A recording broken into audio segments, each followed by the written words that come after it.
एक समय की बात है। एक बड़ा और घना पेड़ नदी के किनारे खड़ा था। उस पेड़ पर एक चालाक और फुर्तीला बंदर रहता था। पेड़ पर बड़े ही रसीले और मीठे जामुन लगते थे। बंदर रोज जामुन खाता और कुछ नदी में बैठे जानवरों को भी फेंक देता। एक दिन उस नदी में रहने वाला एक घड़ियाल पानी से बाहर आया और बोला, ओ बंदर भाई, तुम्हारे ये जामुन तो बहुत स्वादिष्ट हैं।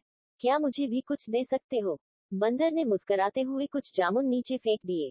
घड़ियाल ने खाया और बहुत खुश हुआ। घड़ियाल रोज आने लगा और बंदर उसे जामुन देने लगा। धीरे धीरे दोनों में दोस्ती हो गई। एक दिन घड़ियाल ने अपनी पत्नी को भी जामुन खिलाए। उसे बहुत स्वाद आए, मगर उसकी पत्नी लालची निकली। उसने कहा, अगर जामुन इतने मीठे हैं, तो सोचो उस बंदर का दिल कितना मीठा होगा। तुम उसका दिल लाओ, मैं पकाऊंगी। घड़ियाल घबरा गया, लेकिन पत्नी के कहने पर चाल चली। अगले दिन वह बंदर के पास गया और बोला, दोस्त, मेरे घर चलो, मेरी पत्नी भी तुमसे मिलना चाहती है। वह तुम्हारे लिए खास खाना बनाएगी। बंदर बोला, मगर मैं तैर नहीं सकता। घड़ियाल बोला, कोई बात नहीं, मेरी पीठ पर बैठ जाओ।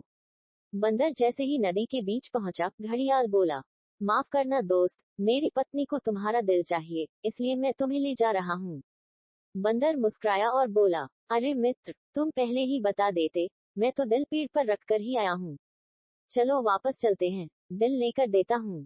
घड़ियाल मूर्ख बन गया और वापस पेड़ के पास पहुंचा।